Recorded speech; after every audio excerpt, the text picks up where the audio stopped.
So I'll send you a text. Hey, welcome to Disformed. Josiah and I on the road. Well, Josiah's on the road. I'm at home in my garage, so a little bit different setup. Yeah, our first I've, mobile session. I've got a camera right in front of me, so if I'm looking straight ahead, I'm actually looking at a camera, and if I'm looking like this, I'm actually looking at you. So Hmm, I'll send you a picture sometime of the setup. But I what I love it. need is a screen behind the camera so I can see your face at all times, but Hmm. it's not there yet. So Dude, what I love is your backdrop. you love my I mean, backdrop? just full fitness setup, bikes, weights. It makes you look pretty Yeah. hard, bro. Well, you inspired a lot of that. So we're talking about health today and whether or not God wants us to be healthy. So I Yeah, figured this would be a good backdrop for it, right? yeah, I love it. So I'm in my garage, which is my home office, home library, home gym, and there's space to park the car. So Yeah, and it's air conditioned and has a furnace, so I can be out here year round. dude, love it. I also put a furnace in my garage a couple years Did ago. you did you Yeah, really? that was a huge plus that I didn't realize was going to be as big of a deal as it was. I use it all the time. What do you do out there? Right now I right now I have a full golf simulator set up. Bro, So that I is a practice my game swing. changer. Yeah, but hear me out. For those that Okay. think, oh my gosh, this guy has a $20,000 golf simulator because they can get pretty pricey. I have the cheaper version, super cheapy version, but it's still fun to be able to hit balls at your house. Yeah, of course. And it, gives you something to do during the winter, and that's great. So Absolutely. no problem there. Um, all right. So we're talking about, does God want us healthy today? Yeah. Tell me why you wanted to talk about this. Oh, what? So our original title was supposed to be one podcast, and that was just bad planning because clearly there's way too much content for one podcast. But I said, does God want us? What were the three terms I used? Happy, healthy, and rich, I believe. I think I Yes. put those in different orders every time I say that sentence. But I think the misconception that a lot of people bring to Christianity is, hey, I get saved, God gives me a better life, Yeah. which defined appropriately, I do think that's 100% true. But the problem becomes in how we're defining a better life. Sure. And I think that a lot of us define it by American ideals of, you know, having plenty of money, being super healthy, always being happy, and all defining any of those terms, right? Can Yeah, because be, life sounds really great if you have an excessive amount of money, your body looks great, and you can do whatever you want, right? You have total autonomy, freedom. Like, yeah, I mean, who's gonna go like, no, I'll pass. exactly. And I think honestly, being a pastor, that I deal with that. I would honestly say I deal with that on a weekly basis. Really, a weekly basis. Yeah, because here's why I say that is something will Yeah. How does that happen. show up? Hey, I lost a job. Mm, How in the world can God do this to me? Why? You know what I'm saying? I get this kind of right. scenario all the time. Sure. Where there's And I those think, pain points in life. yes, And the presupposition would be I'm on the right side of God now because I believe in Jesus. So why would he let anything bad happen to me if I'm his child and if he loves me? absolutely. And another thing that I often get, just sorry, that we're kind of going on a little bit of a rabbit trail, but is, oh, the devil's winning right now. Yeah. Right? Okay. Unpack that one for me. You know, like if I have a trial that pops up in my life, whether it be a health issue or a financial issue, there seems to be some people that hold some kind of what I would consider a false doctrinal position that the enemy or the devil has come into my life, caused this financial burden, caused this health issue, which I do think if we get really nitty gritty, that there is scripture that points that the devil can, I don't know if I would say primarily cause, but be involved with sickness. Yes. Um, but anyway, they contribute everything negative that happens in life to the enemy. And so it's a battle that has to be won. So if I pray enough, if my faith is big enough, then I can win it. Oh man, I think I really like what you just brought up there about the devil piece, because we do know from scripture that there is demonic oppression that happens. We do know that the devil is described as a lion who's prowling that we need to be on guard against. But at the other time, or on the other side, while the devil is able to travel very quickly, he's not omnipresent like God is. And I think sometimes that language of, if every single person thinks the devil is directly after them, it's like, well, that's, the devil actually isn't that powerful, right? And you're not that special. Ooh. Ooh. Well, I think that's Yeah. actually helpful to know, right? But do you think it's kind of like a command center? Because clearly demonic oppression is real and rampant, and I believe it's everywhere. So in Yes. some regard, I think when people say the devil, they may not be saying specifically the one entity of the devil, but they're saying Right. his Satan kingdom of himself. darkness. Yeah. Right. Yeah. The other thing that people get kind of questioned about, or kind of inquisitive about, is in the New Testament we see this rampant demonic oppression and possession in Israel, right? Like it's everywhere in Israel during Jesus's 3-year earthly ministry. And I think that is in large part due to Jesus's presence in Israel, that it's kind of like the forces are gathering there.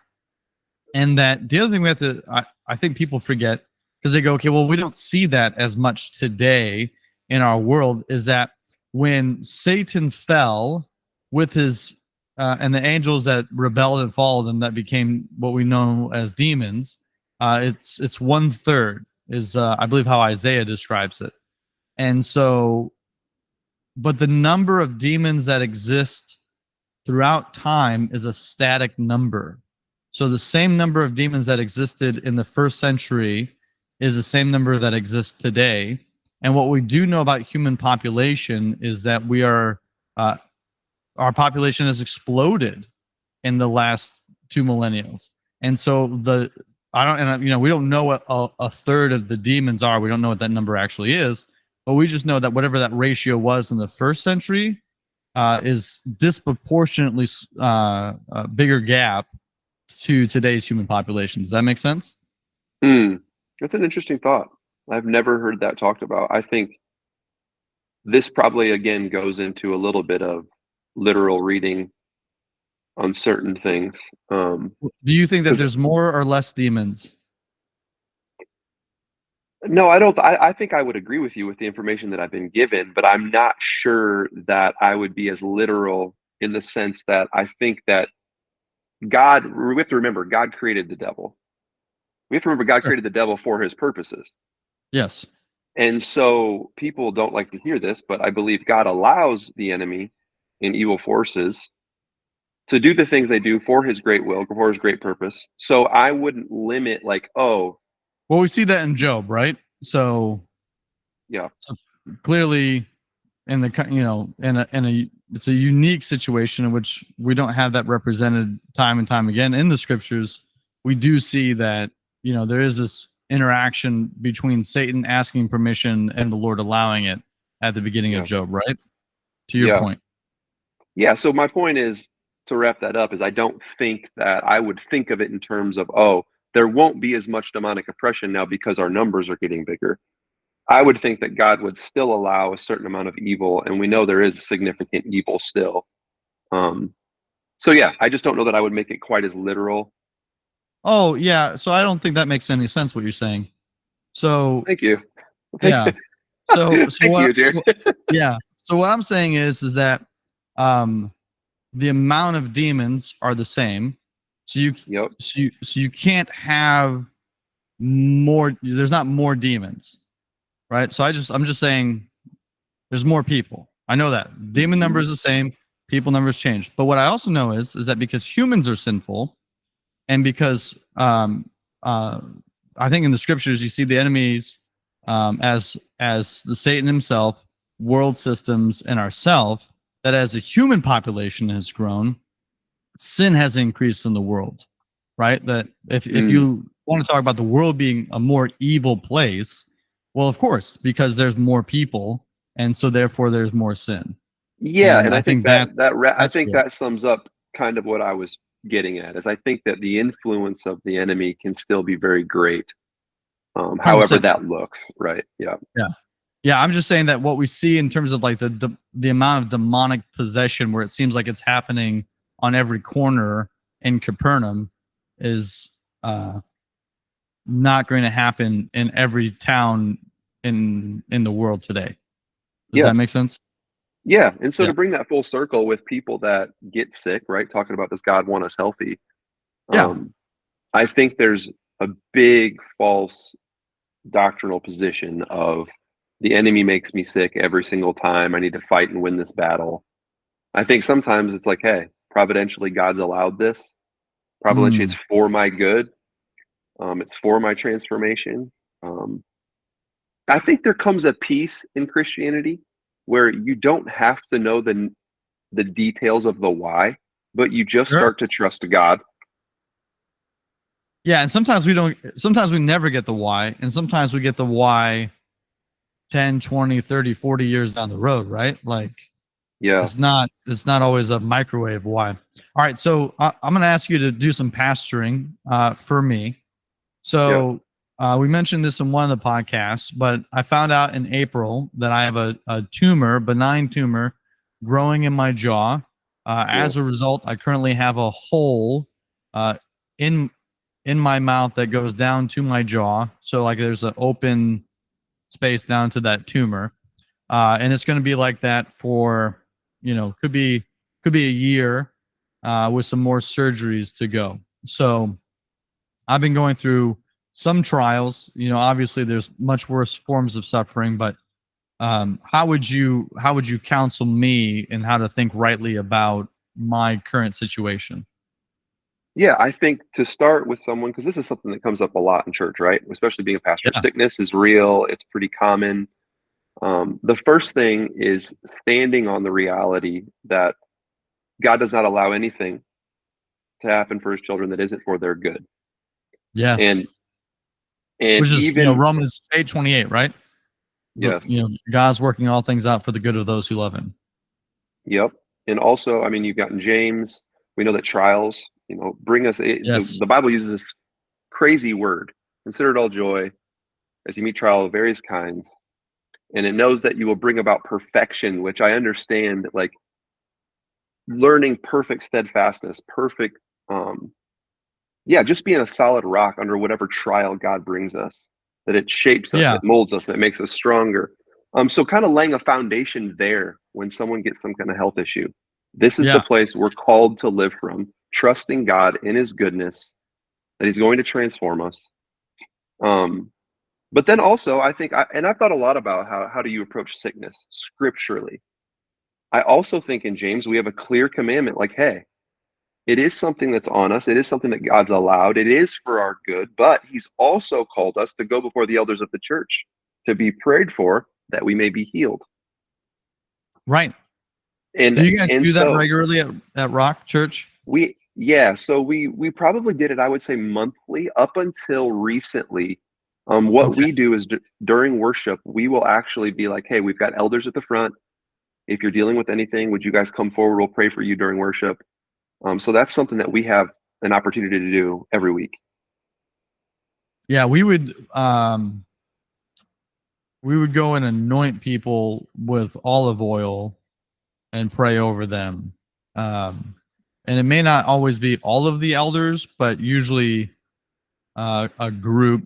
Sometimes it was just one, but it varied like that. Um, Bro, I'm shocked to hear that you guys anoint people with olive oil. well, I mean, it kind of just says it in the Bible. I So, 100% agree with you. I just thought that was like a Pentecostal charismatic thing. well, you keep going back to this literal reading of the Bible thing. So you go with the plain sense, unless the plain sense doesn't make sense. Yes. Uh, would be one of the hermeneutical Bible interpretation guardrails I'd use. Okay, so you guys pray during the service or at the end of service, invite people up for that. Can we backtrack for a second? Because I liked what you were Yeah. saying there about the purpose of suffering in our lives. Yeah. So, in my opinion, I think that culturally, society, maybe generationally, we seem to be pretty low on our how would I describe it? Our ability to persevere or be resilient. That was a stronger defining characteristic of like the elder generation or the traditionalist generation that lived through the Great Depression and through World War II, that they just had an ability to be resilient to hard things and to persevere. And I think what Yeah. you're describing, and I think this is what Paul is teaching and James is teaching, is that Christians should be people who are able to persevere regardless of the condition or circumstance. Would you agree with that? No, absolutely. Yeah, I absolutely agree with that. So would you say that sometimes the Lord brings these hardships, in my case, this tumor in my jaw, to help produce the greater ability to persevere in life? Absolutely. I don't know that I would narrow it. Like, do I know that's exactly what he's Sure. showing you in this trial? Right. Right. But Right. is that often the case? I think we can see from scripture that it is. Yeah, but to be able to present that as this is a possibility of what the Lord may be doing in your life. Yeah. Yeah. Yeah. 100%. Okay. So you've been in the fitness world for a long time. You're a very fit guy. Where did your fitness journey begin? I think I got to be, if I really were to break that down psychologically, what I was like, Yeah. how I got into this is I was a little bit chubby as a kid. Okay. And my big cousin used to call me Mr. Albertson. Mr. Al- Albertson was my principal that weighed about 400 pounds and rode around in a chair. Oh, okay. So, I thought this was like a Fat Albert reference at first. I That's mean, I, I don't want to be mean, but I guess you could call it that. okay. So he's calling you Mr. Albertson. And how old were you at the time? I was young, and he was a wrestler, little guy, shredded his whole life, right? I was a Sure. little bit overweight. Yeah. So I got this body image thing really pretty young. So I started working out in high school, kind of Okay. taking it seriously, always carrying, but always had all garbage mouth as well. So it was always a little bit chunky. Okay. Yeah. Because you just ate whatever you wanted. Yes, I Yeah. love to eat. Yep. So Well, it's that's honestly how it started. fun. Yeah. And I mean, so if we're high being school honest, athlete, food is fun. what? Oh, food is great. Yeah. Right. Food is great. No, but anyway, high school athlete, but after that's really when the fitness journey started. Is after high school, started Okay. working out the Y, and then in 2008, um, looked into CrossFit, got in probably the best shape of my life doing CrossFit on my own. How did you find out about CrossFit living in the Quad Cities? Because it was The really a move, California phenomenon. the movie 300. Oh, yes. With the Spartans all being ripped, right? Yep.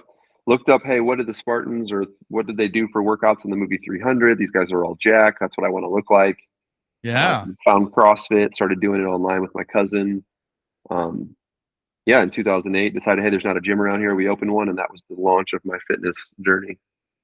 So back then, did you just go on like the CrossFit website and look up like the workout of the day kind of thing and do that? Yep, it's called main site. We did main site workouts every day, whatever it was. If it said rest, we rested. If it said lift, we lifted.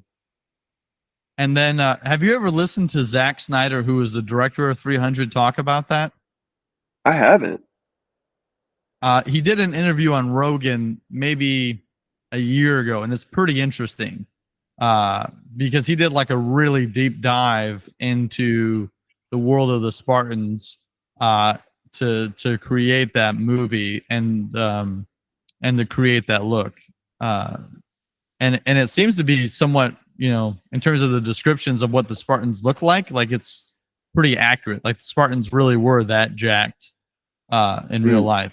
So it Wow. wasn't just simply for like a cinematography. Yeah. All right. So you're doing workouts of the day. You're like, I'm going to start a gym because why not? How did you start a gym? Because how old are you at this point? I was 22 years old, and is that right? 23? 22 or 23 years old, and Yeah. I took out a $5,000 loan against my wife's car. Um, we were lucky enough to have the back of an old church that they let us lease for. The deal was that, hey, you don't have to pay us a lease payment, but you have to pay us 10% of whatever income you bring in. Okay. So that was great for us because there was zero risk. So we did it, and a year later, we had 250 members. Within a year, you had 250 members. Correct. Wow, bro. So as you're doing these workouts of the day, when did the food part start to change for you? Because you Yeah, mentioned you still so you had garbage mouth in high school. So I was always two things. I wanted to look better, and yeah. I was also a little bit of a hypochondriac. Okay. Okay. So you mix those two together, and I become obsessed with nutrition, obsessed with health in general, because I was doing anything I could to prevent ever getting sick. Yeah. Right. Mix that with working out because I wanted to look better. So I Right. went and got a 18-month certificate in nutrition from, gosh, what is it called? Anyway, it's one of those little programs. It was actually pretty intensive. Yeah. Integrative nutrition. This was back in 2010. Learned about 100 different dietary theories, all this stuff. Got really into health to the point where I was like drinking mushroom stuff and Yeah. eating goji berries. And dude, I went so far off the health rocker that You it was swung almost the like pendulum hard. oh, bro. I'm in a much healthier place now. Let me tell you Okay. Yeah. that. Yeah. So when you say garbage mouth, like what, unpack that, like what does that mean? We talk about this a lot. Brandon and I actually. I think that there's certain people are wired where, dude, when they start eating food, it's like a drug, and it's like I'm so pumped and I can't stop. Oh, okay. Yeah. And then there's people that are like, oh, they just kind of pick at their The food and nibble. they leave some on their plate, and I'm like, what is wrong with you? Well, I'm the garbage Like, mouth guy. I have to watch what I eat. I have to count what I eat. I have to be careful. yeah. So back then, if you started eating, you could just go, like, take you to a smorgasbord, hammer it out. Absolutely. I can Yeah. now too if I want. It's in Yeah. there.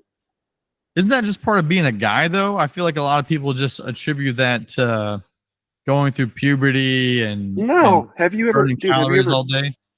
Have you ever ate with Brandon? Have I ever ate with Brandon? Yeah, my brother-in-law is like a squirrel. Like he eats, but he's Whoa. never like what? What's Once this I ate with concerned Brandon. look? Once I was like, have I ever ate with Brandon? One time. One time Do I you see? distinctly remember Your eating with mind is so Brandon and funny. uh I felt like I was eating too much when I was eating with Brandon. Yeah, that's how it makes you feel. Yeah. Was he like that in high school though too? Well, he's always been a rail, so I would assume so.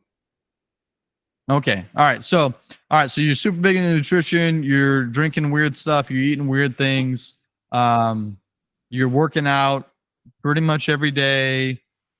Um and at this point, where's your relationship with the Lord at? Still real weird doctrinally. What I would consider like prosperity message. Very shallow relationship with Christ. Very weak understanding of the scriptures. Hot and cold in terms of being into it or not into it. Pretty distant, I would say. Um, Okay. I had made about everything else God in my life, and He was Right. somewhere in there. But Would you say that like the fitness had become an idol? oh, without a doubt, yeah, Yeah. for sure. Would you say that the being strong or having a look was which one was leading for you at that point? Oh, I think the looks aspect. I've always been very wired for aesthetics. Um, Okay. you know this. You make fun of my clothes every time we're on here. I I I've enjoy. never I've never once made well, no, that's not true. I did make fun of your tan outfit. That seemed and the jean shorts. Both of those seemed a little out of place. However, like that shirt that you have on right now is it's on point. So Thank you. Thank yeah, you. and Yeah. you don't have a lot of chest hair, so you can have that thing open and breathing, and it's I fine. don't. I don't. My Yeah. grandfather doesn't either. It's so funny. I've got like no chest hairs. How did that happen? Do you have some Native American in you, or? I am just not very hairy anywhere. Well, that's true up there. Yeah, my dad was 1/4 Native American, and so he had like one chest hair his entire life. Like that was it. Okay, so my grandfather's grandfather is full-blooded Indian. Okay. Yeah. So, I There's mean, somewhere in it's in there. there. It's Yeah. in there. Yeah. The first on my second date with my wife, I was like, "Hey, how do you feel about chest hair?" I like pulled it down, because I was just at a point where like I can't spend the rest of my life with somebody who expects me to shave this. Like, it's just too much work. It's terrible.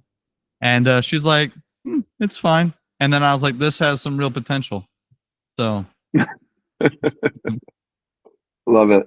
all right. So, what happens next in your fitness journey that gets you back to gets you to a balanced position for the first time? Well, I don't think I was in a balanced position until I got really passionate about Christ, which would have been 2016 or 15 or 16. Um, yeah, it wasn't until then that I started to kind of like level out. Hey, let's think about this spiritually. Let's put these in the right Yeah. orders. Let's get my affections lined up where they're supposed to be. Um, yeah, and now I feel like, sorry, skipping ahead a little bit. So I did all that gym stuff, got healthy. And if you don't mind, I want to talk a little bit about kind of how I think about health and fitness now in terms of through a spiritual lens. Yeah, that's where I want to Um, land. I just want to give people some context for the journey. okay. Yeah. Yeah. Yeah. So if you want to go through it quickly, yeah. So I competed at the CrossFit Games, got in really good shape. I mean, I think that you don't get much more fit than competing at the CrossFit Games. I mean, you are every element of fitness you have to be good at: strength, stamina, cardio, aerobics, gymnastics. It tests all capacities. So I got to the point in fitness where I was able to compete at the world stage a couple times. We've talked about that. Um, got really knowledgeable in nutrition. Still think I'm decently knowledgeable in nutrition. I do enjoy that. Um, but I also drink Coke Zero every day, and what's what's the worst thing in Coke Zero? aspartame. Is there aspartame in Coke Zero? I thought that was only in Diet Coke. Yeah, no, it's in both. Is it really? But I You will just tell ruined my you, day. yeah, but I'm a nerd enough to tell you that the studies that were done on aspartame Yeah. used mice, and they drank the equivalent to 2 cement truckfuls of Well, aspartame every day in that study. how's that even possible for a mouse? Well, for us to that's how much we would have to drink. It was Oh, to something get. Oh, I insane got you. like Yeah. that. Right. The levels Yeah. of aspartame, right? The chemical. Yeah. To actually get like the same ratio. Yes, you'd have to Yeah, I'm drink tracking that with you. much Coke Zero. Yeah. I do. I didn't drink soda for 10 years, roughly 12 years. No, 13 years. I went 13 years without drinking soda, and 2010 to 2023, and then last year when I was in Israel, so I had some dietary allergy stuff, and being on a tour in Israel, it's very hard to accommodate that, especially if I'm not the one leading the tour. So like if I'm leading the tour, I can kind of control that. But then I was serving on another tour where I wasn't in charge of the food and so forth. And so, I'm basically I can eat in the morning and I can eat at night, these kind of hotel buffets. But then to like get me through the middle of the day, I would rely on a Coke Zero to kind of have a sense of being, satiated. So, and then I was like, oh, this is delicious. And ever since last year, probably once or twice a week now, I'm looking for that Coke Zero. But Mm. if I have two a day, I'm like, this is gross. I can't ever have another one. Oh, Coke Zero's goated, bro. It's Yeah. goated. Greatest of all Would time. would you rather have Coke Zero or Cherry Coke Zero? Ooh, that's tough. I had cherry Coke Zero yesterday. Good, right? It's Yeah. good. Yeah. All It's right. good. So you compete at CrossFit Games. You start getting serious about Jesus. Um, Yeah. how long does it take for you to be serious about Jesus before you start having some convictions that you've taken the fitness thing in an unhealthy direction? You know what it actually had to take? It had to take me having some health issues, Really? and through those health issues, I got a deeper trust in the providence of God. Yeah. Can you speak to what those And health issues were? yeah, so in 2017 and 18, I went to the emergency room 3 or 4 different times with some, like, severe heart palpitation type stuff, really interesting symptoms, dizziness, um, had a couple irregular, EKGs. Um, Basically, it was ended up being chronic dehydration, um, bunch of other stuff that they couldn't quite get figured out, but, I mean, I would do that. It messed me up. I Yeah. was not right mentally for a long time, it felt like. And it was through that that a deeper trust in the sovereignty of God, and that, like, hey, you know what? Here's the thought that gave me peace at night. You ready? Yeah. If I die, it was his plan, so oh well. And that got you through the night. That I don't know, it brought a sense of peace that nothing else would. Yeah. Instead of trying to control outcomes, like, can I somehow control this? Can I do the right things? Can I eat the right foods? Can I drink the right amount of water? It was like, you know what? At the end of the day, dude, I can't control any of this. This is up to God. And what's weird is ever since then, you know, all of those issues went away. I feel like my stress levels are significantly less. I Hmm. care less about the foods that I'm eating, although I do Right. still eat healthy. Um, Yeah. yeah, So that's amazing because I remember when you were going through that because that was kind of when I was coming into the gym initially, and it was also at very similar to the time you were starting to take your faith walk more seriously, right? yeah, and I mean we can get into all that too, but at another time. But I think that there was some spiritual stuff that God was using. Hey, Yeah, using the enemy, I believe, or his demons, however you want to say that, in my yeah, life to torment me for my own transformation. Um, I 100% believe that's what it was. yeah, yeah. Really, a convergence of God wanting the whole of Josiah's heart. Yeah. Yeah. All right. So where are you at now? Like, how would you teach on what the Lord wants for someone's health, fitness, so forth? Man, okay, so this is something I actually will say from the pulpit quite often. I'm somewhat passionate about this coming from a health background, that Yeah. the obesity epidemic in our country is severe. Yeah. Um, and I think it's blatant sin. I think it's the sin of gluttony. I think that isn't preached on enough, and often because you have pastors that are also dealing with gluttony, and that's not something they want to talk about. Um, It is hard it, to talk about the sins that you have, right? yes, yes. And I think it's killing people. I think it's making people sick. I think it's amazing that when you get healthy physically, how much better and easier and just every aspect of your life gets. If you don't feel well, bro, it's hard for anything to be going very well. It's Yeah. going to affect your relationship with your wife. It's going to affect your relationship with your kids. It's going to affect the way that you work. It affects everything. And so, Right. if you were to ask me the question, does God want you healthy? I would answer with a resounding yes. Sure. Um, but also with asterisks that, like, will he allow sickness sometimes? Yes, absolutely. But does he overall want you healthy? Yes, because I think the way that you're going to glorify him most fully in our life and help spreading the gospel or advancing the gospel, we need to be healthy. We need to be able to go out and do his work and do it feeling decent enough, right? Not be so exhausted because we're on sugar crashes all day long that we can't move, not on medications out the wazoo. Yeah. So you would say that taking care of yourself physically and being healthy to the degree that you're able, because again, some things are outside of your control, right? If you Yep. get diagnosed with an aggressive form of cancer, Mm-hmm. that's going to be limiting, but that the purpose is to enable you to be able to be more intentional and perhaps even more available for gospel ministry. Yeah. I think in our intended state and the way God created us was not for obesity, right? Yeah. Yeah. Yeah. So do you have some scriptures that you would go to in this conversation? I've mentioned one. I mean, the sin of gluttony is a big one, right? Like over consuming Yep. anything to where it controls me. Yeah. I think it's a big one. You know, scripture, I wouldn't use this scripture, but I have to bring it up. Oh, everybody loves to come at me and use the scripture. You know, what is it?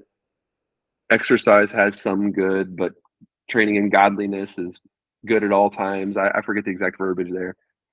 Yeah, But so it's First Timothy 4:8, and it says, "For the training of the body has a limited benefit, but godliness is beneficial in every way, since it holds promise for the present life and also for the life to come." and what book is that in? That's in First Timothy. Yeah, so it's Yeah, First interesting that Timothy 4:8. I mean, I don't know if people have seen the map of Paul's missionary journey or not, right? But like Right. these guys are like, hey, Paul says that a training. I'm like, do you have any idea the step count of Paul in his life? Like like we don't do anything. We sit at our desks all day long. Now, while I agree 100%, working out my physical body is not primary over training in godliness, clearly. But Yeah. we need to not compare ourselves to guys that didn't have cars, McDonald's. Like a little movement would go a long ways for a lot of guys.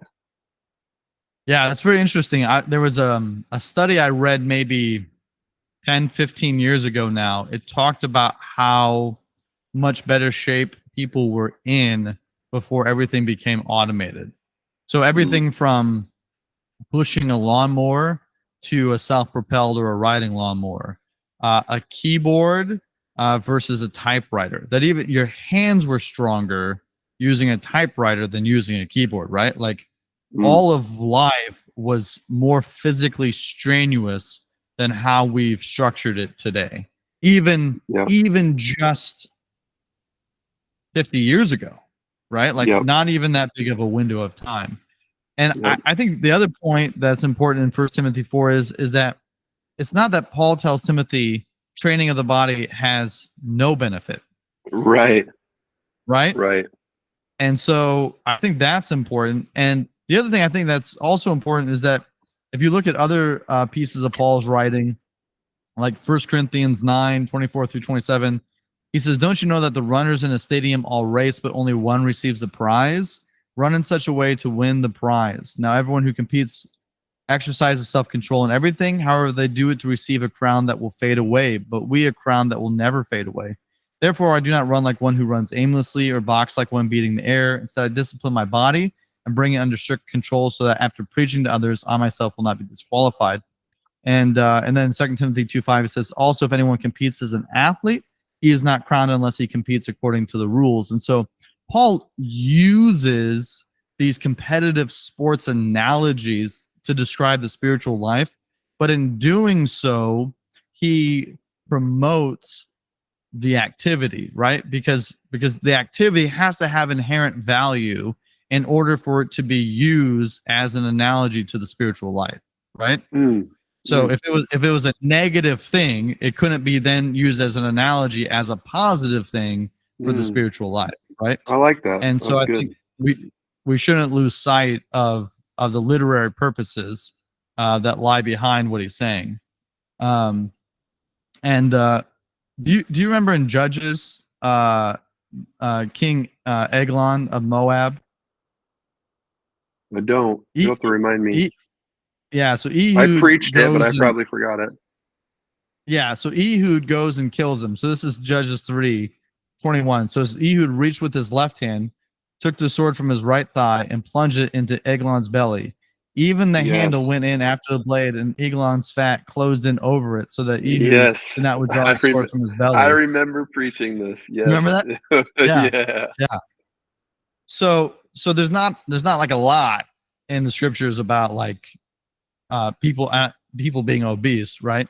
Yeah. It's pretty challenging to be obese in 1200 BC in a nomadic area. So, but in that case, it seems one that it doesn't describe it in a flattering way, right? Like Right. there's a negative connotation in the literature. Um, but then I think on the other hand, there are warnings against vanity. Mm. So with like Proverbs 31:30, it says charm is deceptive and beauty is fleeting, but a woman who fears the Lord will be praised, right? So that beauty is fleeting, charm is deceptive. Um, the Lord's command to Samuel when he's supposed to be picking out David, he says, "Do not look at his appearance or his stature, because I've rejected him. Man does not see what the Lord sees, for man sees what is visible, but the Lord sees the heart." And maybe the clearest one, 1 Peter 3:3-4. Your beauty should not consist of outward things like elaborate hairstyles and the wearing of gold ornaments or fine clothes. Instead, it should consist of what is inside the heart, with the imperishable quality of a gentle and quiet spirit, which is very valuable in God's eyes, right? So we're like, Yeah. the obese and the gluttony thing is a problem. The vanity is also a problem, right? And Mm-hmm. so as you work to strike that balance between the two, what does life look like now? Because I know you told me off air a couple of weeks ago that you eat in a very kind of boring, predictable fashion. You Yeah. still exercise regularly, but you're not running a gym anymore. So where's like the balance for you between not having garbage mouth, but also not having that same vanity and compulsory behavior as before, like practically speaking? Yeah. So one is I don't obsess about my health like I used to. At the Sure. same time as using wisdom, I think completely neglecting it, like you would say, walking to glorify God falls somewhere in between these two on opposite errors. And Yeah. so I don't Yeah. obsess about health, but I do care about my health. So Yeah. I try to eat a pretty strict regimen that honestly, I look at food more as fuel than I do like a time for a reward. And this is big for our people in our country. So Yeah. So how did you get there? Because that seems like a hard mental space to live in. it's a hard space to start, but it's Okay. an easy place to maintain once you get to that point. Listen, starting any kind of diet or new lifestyle change is miserable in the beginning, but it Yeah. becomes like anything else. It quickly becomes a love. I love that book by James K. Smith. It says, "You are what you love," and our loves are formed and shaped by our habits. And it's funny, like for some Hmm. people, cinnamon rolls they love because they have a habit of waking up and eating something sweet for breakfast, a cinnamon roll. Or I love a plain low carb tortilla with eggs and chicken breast with hot sauce. Okay, that's Is that your very morning go-to? lately it has been. That's a staple lately. Okay. Um, but again, I probably get a similar reward mentally, but what I don't get is the sugar dopamine spike, the you know what I mean? Right. This negative consequence that comes along with eating bad food. But Yeah. it just becomes a habit. So now I live in a space where I track my food because of my garbage mouth. I Right. allow myself significant cheat nights. And when I say significant, I learned something about myself years ago that like I don't want a piece of cake. That's just more misery for me because I want three pieces of cake. Okay. You hear what I'm saying? Like if you eat Yeah. dessert Yeah. and you eat it and you're just craving more of it, it was almost more torture than it was benefit. Right. Like it's not. So It doesn't satisfy you. right, it But if just you're makes gonna me want cheat, more of it. you cheat really hard. Yeah, so my go-to lately for a cheat night is I go to Cookies and Dreams and I get a box of 6 to 8 cookies. They're about 800 calories a piece, and I basically just my wife and I will just eat as many as we can. Which, mind you, Yeah. I mean, you just blew my mind. Wow. yeah, so I'll have 1,500 to 2,000 calories probably worth of cookies. Um, And how often will you do a cheat night like that? uh, Probably every 2 to 3 weeks. Okay. Okay. So are you, Um, because some people are like real big on like you have one cheat meal a week. So that's not how you approach it. uh, I have one liberal night a week, but I don't. Okay. That's like I'm going like I want a cheat night, right? Like I want to go Like have some dessert. you're going I hard. want to scratch that itch, right? Yeah. And I will tell you this too. It's like a fun event for my wife and I. It's like, Right. hey, it's cookie night. You know what I mean? Cookie And night. it's like a thing. Right. Um, and Like then we're I go get it diving out of my into this. system. Yeah, and then I'm fine, right? How do you feel the next day? Um, try to do it earlier in the night because if you do it too late Okay. and you go to bed like that, it's miserable. Yep. But I'm okay. It's definitely a little indigestion-y, a little not great, but it Yeah. goes away in a day or two. A little sugar hangover. Does that ever happen to you? Yeah, it does. But I also, just to plug this a little bit so you understand where I'm at health and fitness wise, is I'm the leanest I've ever been in my life right now, Okay. literally. Yeah. So I'm probably around 10% body fat. I'm 190 pounds, 6'2". I'm very lean for me. So when I go do something like this, it's not a very big deal because I eat very clean. Um, Sure. my body's in a good spot right now. So your body can handle that better. Yeah, I think some people that deal with indigestion and stuff, this would be a really bad idea. And this is not a diet plan that I propose that anyone go on. This is Sure. what works Yeah. for me. Right. Yeah, I think that's good. So what else would you say in terms of striking the balance? Um, yeah, so when I look at movement, so a lot of times, like I love to walk, I Okay. love to lift weights, and I love to do some CrossFit workouts that are scaled down. A lot of times, my fitness will be coupled with things like prayer. For Oh, instance, I really? love, yeah, walking and prayer are big for me because I kind of have ADD Sure. squirrel brain. So, like when I can do something while I'm praying, it's really helpful for Yeah. me than sitting in a room. Not that I don't do both, but Yeah. um, But that's, have you ever seen like pictures or like, I guess, videos of like the Western Wall where you have a lot of ultra Orthodox Jewish men praying at the wall, with the black yeah, coats on and the yep, hats. And yep, you ever remember seeing them kind of having like a rocking motion? yes, yes. Yeah. So they teach to pray that way so that your body has a rhythm to it to be able to help you just keep your mind focused on the Lord. Oh, interesting. So instead of teaching a static position, having that physical movement actually helps them be able to concentrate better on the act of praying, which, Yeah. just to suggest that it's not that abnormal to have the squirrel brain and for an activity like prayer walking to actually be a really good pairing. So, Mm, yeah. And I say that because I think that again, it's more about how you're approaching fitness. right. And I approach it through the lens of this matters, but not really. Sure. Let's try to redeem some of this time for things that actually matter. Not that I have a perfect formula on how to perfectly worship God, but it's just Yeah. right. What is my posture in this whole thing? How much does this actually matter? Um, Now, can I ask you? I got two things that I'm thinking about, and I'll let you pick which one you want to tackle first. So, one thing I'm thinking about is that the food that you eat, I could see somebody having the posture.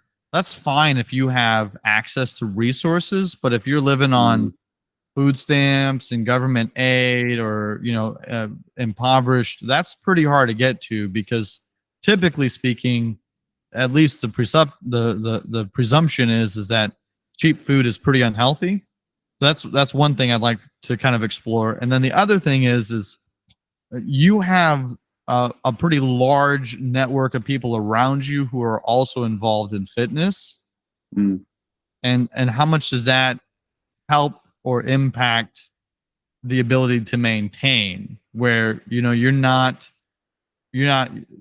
swimming upstream being around a large portion of people. I mean, I'm talking about your immediate circle of people who also enjoy the same things in terms of exercising and mm. eating well and so forth. So Which one you want Yeah. to tackle? We can start with the first one. So when it comes Okay. to resources and um, so one, I don't want to be hard here, but remember that I do surround myself with what we would consider in America a lot of the poor. Um, Yeah. Yeah. we're pretty active in that realm. And what I can tell you is that the poor in America, we often think of people that are scraping for scraps in the gutters. The poor in America are usually people that are struggling to find jobs, a lot of substance abuse. Um, and what I've noticed is, and this is, I think this is true for many, not all, I understand, not many, but not all, is education's the bigger issue because what we have is a lot of people shopping at local convenience stores for groceries, which are significantly higher in cost, spending their Okay. paychecks at gas stations. This is Yeah. common. We see this commonly. Um, that would be number one. Is I don't think, listen, you're going to pay for it now, or you're going to pay for it later. Sure. Your health's going to be paid for one way or the other. Now, Right. I'll tell you right away, I don't eat organic vegetables. I don't invest in that kind of food. Sure. Um, Yeah. um, you're gonna say something. Well, yeah. So I mean, so just to push back, in terms of playing the devil's advocate, with the convenience store thing and so forth, sometimes it's also a transportation issue that it's challenging to catch a bus to a grocery store and load up on groceries and carry it back, and it's there's Mhm. it's that's a challenging thing to do. Or there's there seems to be a lot more conversation about people living in areas that are considered food deserts where it's 45-minute drive plus to a grocery store. Mm. um so Yeah, if those are real so speak scenarios, yeah, if those are real scenarios that I'm ignorant to, which I'm sure they are in our country, um, I think that does make it tough. But like, let me kind of move into. No, I can't. I love the This is filtering. well. I'm trying to think if you were a person dealing with something like that, what would the solution be if you do want to be healthier? Because I think that's what you're asking, right? Yeah, I think so. I mean, in terms of um and again, I think, personally speaking, I would see that as, if you really want it, you find a way, right? Yeah. That that ultimately almost anything in life in the United States, because of our social mobility and so forth, if you really want something, there's a way, and it will require sacrifice and hardship and will be uncomfortable, but it is at some point going to be within reach and accomplishable, you know. Yep. um Yep. yeah, I'm just trying to provide what I think would be what somebody may think of watching this as Yeah, and a I think as that a rebuttal. answering like what I'm hoping you're going to ask me is, hey, what is the advice you're going to give people for both nutrition and exercise? Because I would love to answer that question, and I think in answering that question, it may answer the questions about the person that's dealing with a budget issue or financial trouble or some of the things that you're asking. Yeah, Um, I was gonna close this with your application steps. yep. Okay. Yeah. I think that So that will what answer some of those questions. so what about having the right circle of people around you? Yeah, well, I was thinking about that right when you said it, and I think none of my friends were into fitness until I got into fitness, Okay. right? Yeah. I was kind of the driver of that with our friends. Even my brother-in-law didn't really work out until I started working out, and he jumped in with me. Yeah. So, you know me and my personality. If I'm always one that if I get into something, I try to drag as many people as I can with me. Absolutely. It's just kind of how I'm wired. Right. So, yeah, I've been blessed in that capacity. And I think that some of that, man, I think if, like you said, if someone wants it enough, and I think that all of us should want to be reasonably healthy. Sure. If you want to know, I believe in people that there's a way. And sometimes it takes the courage of, hey, if you're listening to this, send Josiah a message and ask him a question. Start there, right? Start Right. asking people that know more than you and actually want it and you can accomplish about anything. All right. So now, what's the question you want me to ask you? Well, I would love and we can go on a tangent here, but I think I have Yeah. learned some things after 15 years about what is the ideal way to eat, what is the ideal way to fitness, what is the ideal, to exercise, like what does that look like? Yeah. Lay Um, that on me. do you want to start with nutrition or you want to start with exercise? Um, I feel like we've talked a lot about food. Let's go back to exercise and then go to Okay. nutrition. Yeah, so Brandon and I were talking yesterday, and I think that like right now, if I were to create another gym, Yeah. and it would be my ideal gym, and here's who I would target. I would target those 30 and up. And the reason I say that is 20-year-olds are always rambunctious and want to do something crazy and hurt themselves because I was that person. So they're going to want to do extreme things like CrossFit. They're going to want to do extreme things like competitive Olympic lifting. They're going to want to do extreme things like that. Yeah. Do But you for the think CrossFit vast, is inherently extreme? oh yeah, like if you go main site, the Metcons heavy Olympic lifting for time, like whoever's idea that was for long-term health. No good. Why? No, no. Okay. Um, All right. All right. So back to the gym. You're creating a gym. It's 30 plus, not extreme. yeah. So here's what it would be. Yeah. You would walk in, and for 50, this would be guided and instructed the whole way through. So you'd have someone that would walk you through this. Yep. So you'd walk into one section of the gym, and it would be 15 minutes of what's called MoveNat. All right. Okay. It's corrective exercise through natural movement. You guys can look this up, movenet.org. We went to the certification probably 7, 8 years ago. It was mind blowing, but it's doing things natural for the body, but it provides mobility and stability exercise. So Give an crawling, example. yeah. So I would walk in and there'd be a heavy med ball there, and I would pick up the med ball and I would deep squat with it, nice and controlled 10 times. I'd drop the ball, I'd climb or crawl across a beam, right? Now, what this Yep. does is what you get for hip movement, mobility, what you get for stability in your joints, right? You get up there and then, hey, then you lay on your belly and you army crawl. So now my hips are getting this deep stretch, my arms and my shoulders and my scaps. You're moving the Yeah. body in a functional way that provides both mobility and stability. Yep. So for 15 minutes, you'd go through a circuit like this, all right? And it'd make your body Right. feel really good. Immediately after that, you would go to hypertrophy training. Okay. So the whole point of this is to build strength and size in your muscle, because we know number one thing, health indicator right now, and this data has been huge in the last couple of years, is muscle mass. Right. If you want to stay young, you have to keep muscle mass. Yeah. And so it'd be someone would control and show them, hey, we're going to do hypertrophy training. It's an upper body day, slow and controlled movements. Here it is.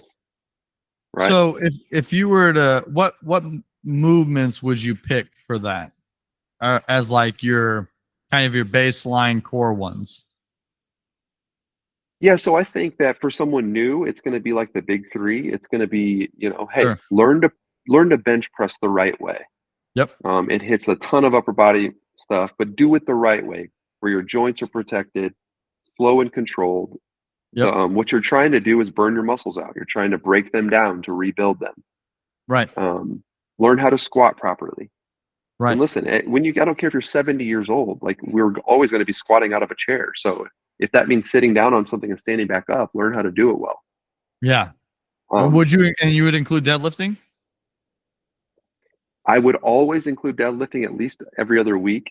Okay. Not too much though. I think we overdo deadlift, but I think for bone density, for strength, I think you should always be picking stuff up off the floor Yeah. in a controlled way. But listen, when Right. it comes to hypertrophy training in general, like I think machine weights and whatnot at the YMCA are underutilized. Okay. If you learn how to do hypertrophy the right way, go get on a tricep machine and Right. slow and controlled, go until you hit 12 to 15 reps until you can't do another one, and do 4 sets of that. Yeah. And you're going to gain muscle mass. You've broke the muscle down. It was safe. Your joints are protected. Yeah. And that's the most crucial thing for health. So give the why behind this. Behind the muscle. Yeah.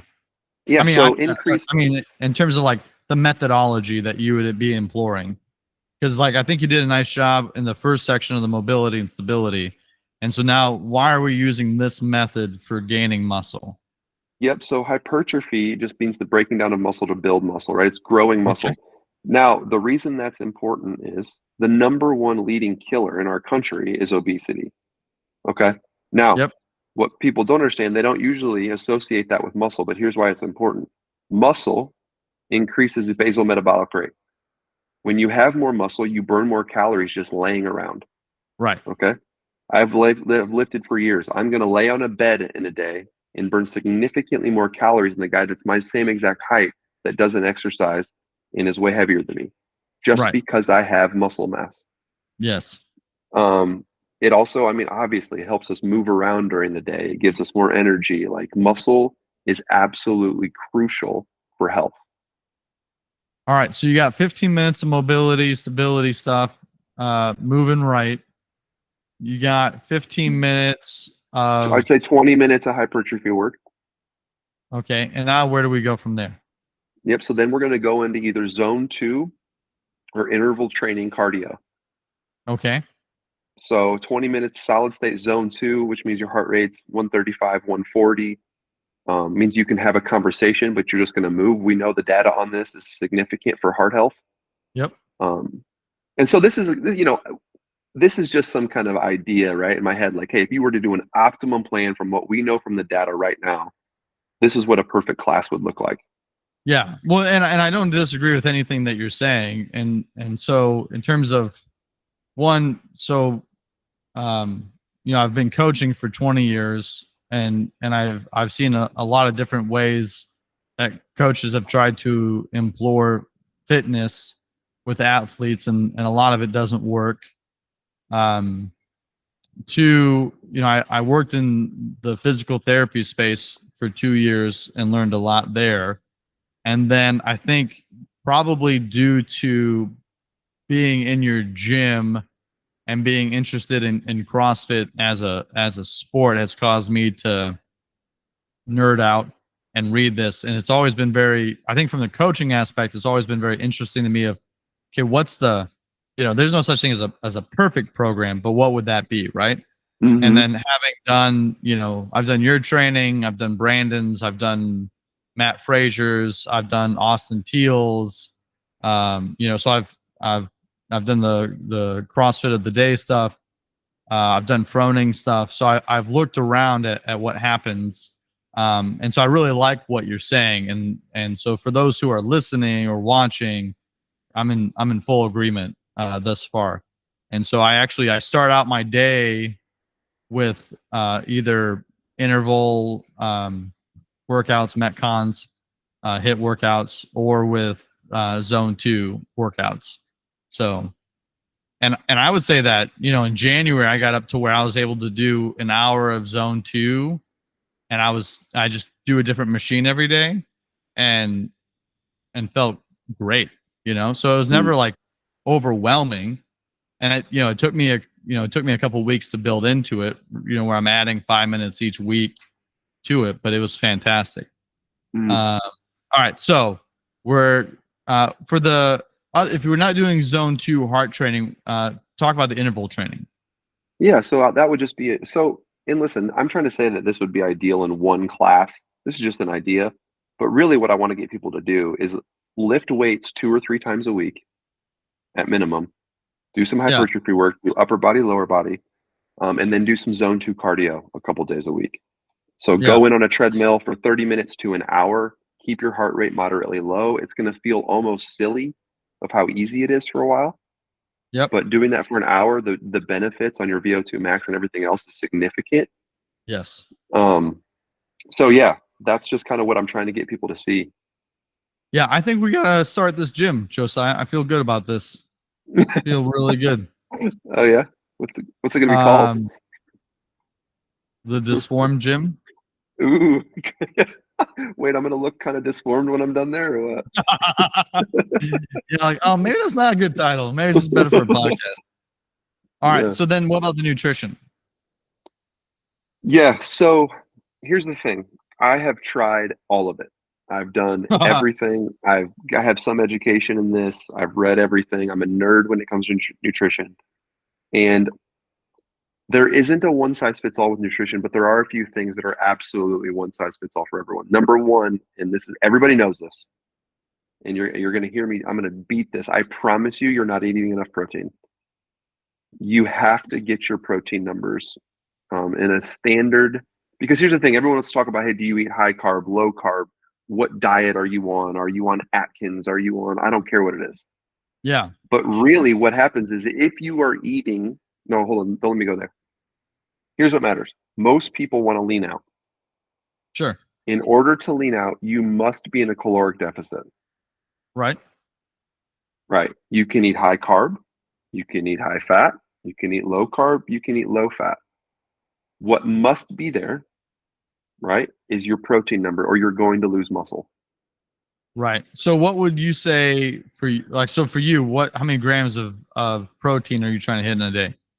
Yeah. So what a standard number is, you want to match your lean body. What is it? Your lean. What's the term? You know what I'm talking about? Basically, if my body had no fat on it, it was just muscle and bone. Sure. So I'm at about 190 grams a day. Okay. 190 to 200. I'll go over it a little bit. That's fine. But your lean body mass is what you want to eat. So let's say I'm a 250-pound man. I'm overweight. Yeah. I know I have an extra 50 pounds on me. You want to eat 200 grams. 200 grams of protein. Correct.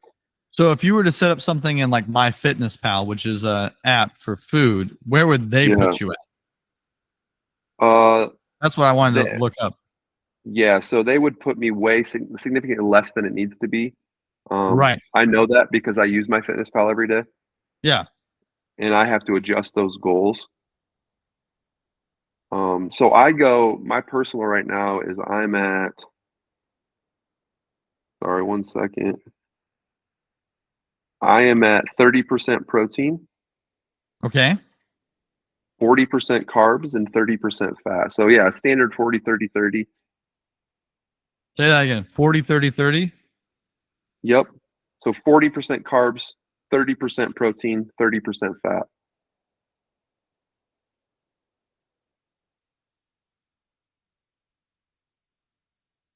Yeah. I think my macros for protein is 104 grams.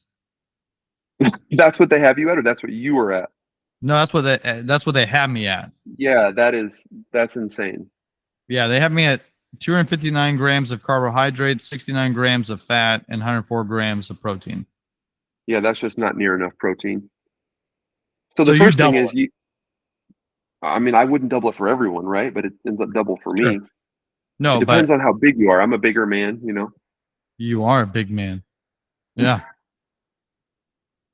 So anyway, you've got to get your protein, and then you have to be in a caloric deficit. Yes. Listen, that right there, those two things. This is what we're talking about. Let's say you're a low income person, you have struggled to buy the high quality foods. Yeah. I don't care what foods you're eating. If you do those two things, you will lose weight. You will Sure. lean out. You will be Right. healthier. Get your protein, be in a caloric deficit. So talk about sugar. Yes. So this is kind of debated. Obviously, excess sugar we know leads to chronic inflammation, a Yep. lot of different issues. Right. But what people don't talk about is that also depends on your exercise level, how active you are. A guy Oh, like okay. me that works out multiple times a day, I'm going to burn through that a lot differently than someone sitting on their butt all day long. Yeah. So do you even pay attention to it? I pay attention to my calories and I pay attention Sure. to my protein. If Right. I'm But honest, not I sugar. don't, not really, because to Yeah. stay under my calories, listen, if I hit 200 grams of protein, I don't have enough calories left to go eat 20 cookies or have 3 bags of candy. I'm going to Right. naturally be on the lower end in America of sugar because I don't have enough calories to do it. Right. And then what about natural sugars versus things like high fructose corn syrup? Do you pay attention to that? I don't. I don't. I think that's here's the reason high fructose corn syrup is bad is because it's easier to consume more quicker. Yeah. But really, it has the same effect on your body as far as releasing insulin and everything else. Okay. So So no problem there. I'm not concerned about high fructose corn syrup. Yeah. No. Yeah. Because like I have a friend who he that's the only thing he pays attention to. Um, he tries to keep his grams of sugar to 12 in a day. Yeah, it's amazing. And he's been doing it for years. And the dude works out maybe 2 or 3 times a week, lean, 6 pack, but that's the only thing he pays attention to. And the dude has an engine on him. Like I work out with him, and cardio wise, like he can go. Now, strength wise, I think, there's a lot of room for growth there. But I always thought that was interesting. So And I what we don't need want to to get do is we need to set up a comp, dude. I'm gonna take this yeah, guy we'll do it. on. He's also a pastor in Davenport. Yeah. What? Yeah. Yeah. Dun dun dun. No, I don't hear this. Anyways, yeah. Um okay. Cold plunges and saunas. They become very popular. Hmm. Hot take on that. If I was a betting man, I'm gonna tell you that they're gonna find out that cold plunging is not as good as they thought it was. You think Um, so? yeah, I think it's already starting to come out. They're seeing problems with women, fertility issues, hormonal issues with women doing it too much. They're already starting to see those problems. Um, I think heat we've known has always been good. Sure. Saunas, I mean, the Swedish study that they did with men and cardiovascular stuff was insane. It I is mean, it's like a insane. Yeah. 40% reduction in heart attacks Right. from men that do it. I think it's twice a week for 30 minutes. Um, Yep. yeah, so I think heat we've known has been good for a long time. Yeah. So if it were me, number one, I think cold baths are miserable. But two, I'm not sold yet. Three, why in the world wouldn't you rather sit in the heat? It's way it's way more comfortable. Yeah. So that's where I'm at with it. Um, when was the last time you sat in a cold bath? My daughter bought one on Amazon, like one of those little, Yeah, yeah. little pop-up And ones. so yeah, we Yeah. messed around with it, but it's not. I How used to do it cold all the was time it? in CrossFit. Did Oh, I you? mean, she filled it up with. Oh yeah, yeah. We used to do them all the time. Before it was a health craze, though. It was more about like inflammation for being sore. Sure. Yeah. So I mean, they had them at the games right after workouts. We'd jump in them. So I used to do them quite a bit. Yeah, and they still have them Hmm. there. And what's interesting is that if you go on some websites now, they would actually suggest that it's the wrong time to take an ice bath is Mm, after a workout. That it's mm, actually better to take them before a workout, and that you should wait 8 to 12 hours after working out before you take them. yeah. Yep. So, so I think the inflammation piece, the heart rate, and then some of the mental clarity aspects of it are kind of the three big things that somebody like Andrew Huberman Yeah. promotes for ice plunging. And then the other thing that they warn against is that a lot of people do them too cold, and that really like 48 to 52 degrees is the sweet spot. You don't have to get down to like 36. Mm, Um, and that really it just has to be below 60 for it. mm, And then if you're doing, I think it was 11 minutes a week, you can begin to get benefits from it. So yeah. Yeah. I don't know. I don't know enough. I've followed Huberman for years. I've watched the Iceman Hoff stuff. yeah, Yeah, it's gotten popular. I'm sure it has some health benefits. I've just not been. Maybe I'm not tough enough, Jared. I don't know. I kind of want you to come over and take an ice bath. Okay. Yeah. Yeah. It needs I, to be big enough for two people. I'm not getting in one of those small things with you, bro. I, how tall are you? 6'2". 6'2", perfect. It's designed for people up to 6'2". So yeah, Nice.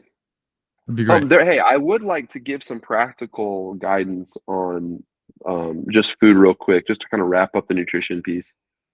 Yeah, One thing I think that people don't understand is that meal prep is a really big deal. And sure. Tell me why. so because we're a big convenient culture and we Right. often get in a hurry.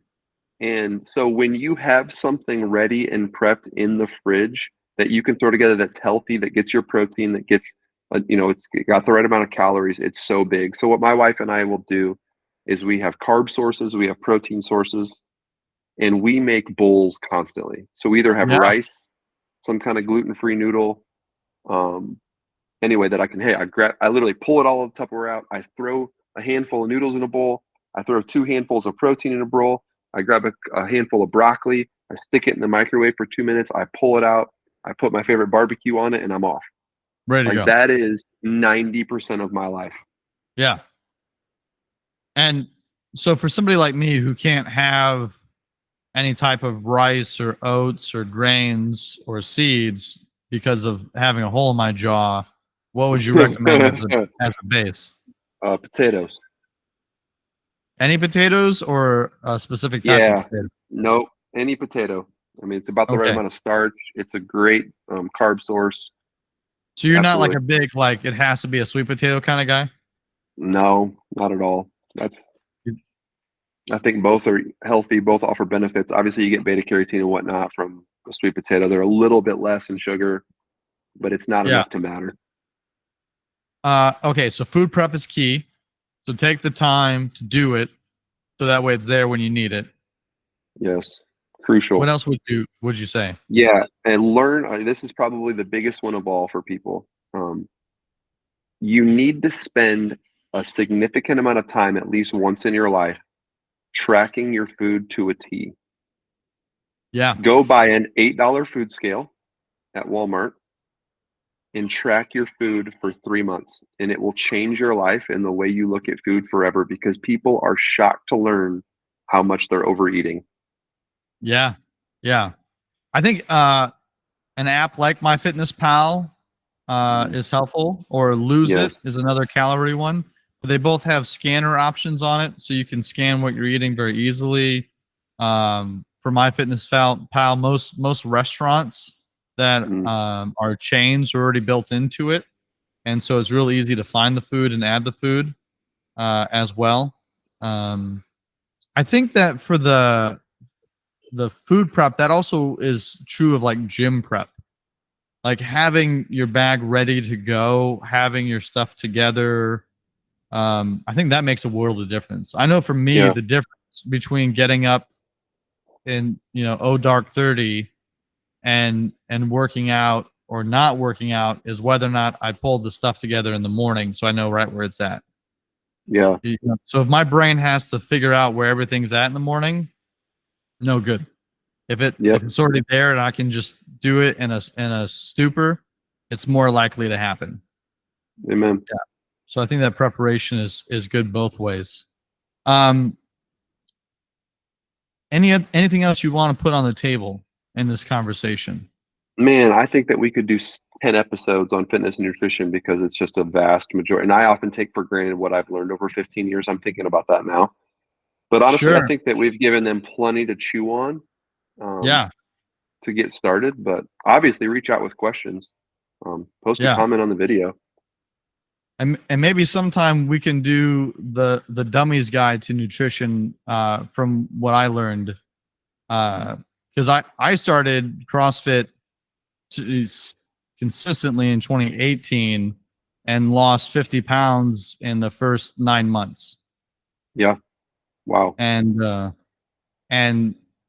of that 50 that I lost, I've only ever fluctuated back 5 to 8 pounds since Wow. that time. That's awesome, man.